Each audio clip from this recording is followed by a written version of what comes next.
Bonjour à toutes et à tous, bienvenue dans cette édition dédiée à l'actualité régionale. Et avant les titres, vos prévisions météorologiques s'imposent. Il fait beau dans le Nord et le Pas-de-Calais, c'est cela qu'il faut souligner. Le ciel est bien dégagé malgré quelques nuages qui ne font que passer par endroits. Côté température, dans le Nord, les maximales sont situées entre 19 et 23 degrés. Et sur les côtes du littoral, on ira de 17 jusqu'à 22 degrés en ce mardi. Près de 100 000 usagers utilisent les lignes SNCF Hauts-de-France par jour et pourtant la qualité du service n'est pas toujours au rendez-vous selon ces mêmes usagers.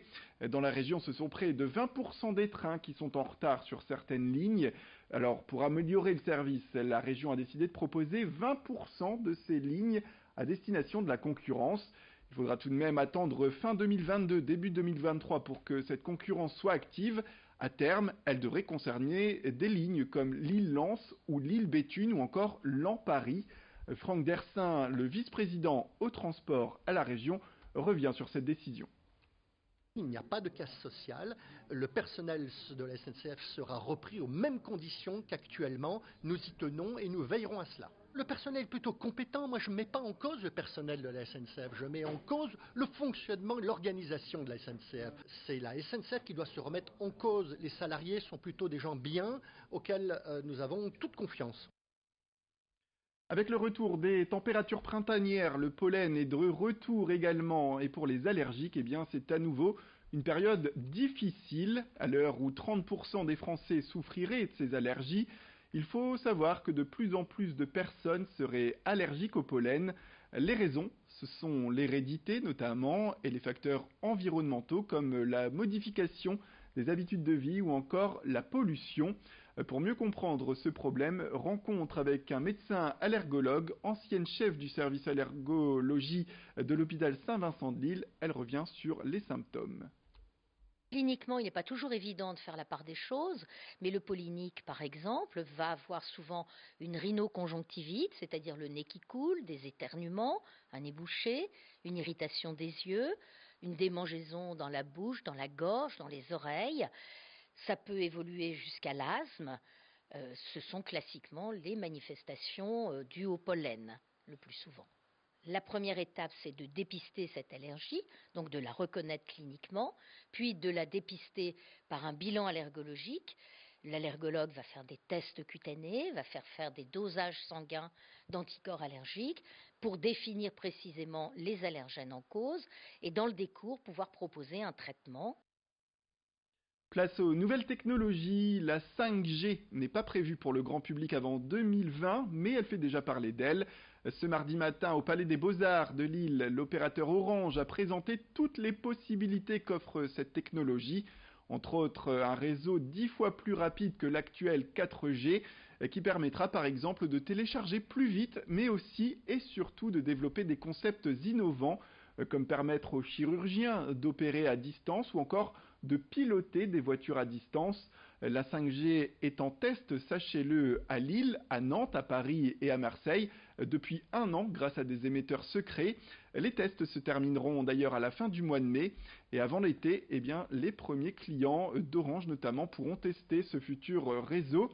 Un réseau fortement décrié toutefois par ses détracteurs qui craignent que sa puissance ne favorise les développements de cancers, des maladies liées selon eux aux ondes électromagnétiques émises par les antennes. De son côté, Orange assure que le développement du réseau sera suivi de très près par l'OMS et l'Agence nationale des fréquences. Vincent Vieillard est allé rencontrer les directeurs d'Orange pour faire un point sur le dispositif 5G. Les grands avantages, c'est des débits au moins 10 fois plus rapides que la 4G, des temps de latence, donc de réactivité très très courts. Et donc avec ça, on peut imaginer des nouveaux services.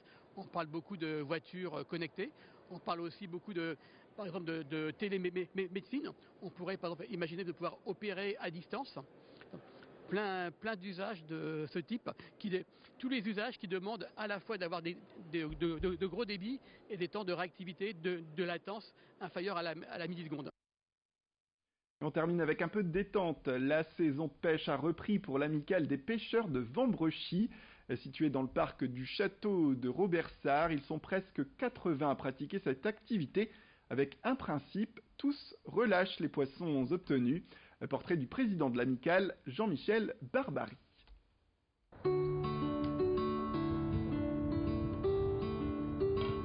Avec l'arrivée du beau temps, les pêcheurs sortent leurs cannes. C'est le cas de Jean-Michel qui espère attraper les carpes vivant l'étang du château de Robersart. Donc on attend que ça sonne en fait.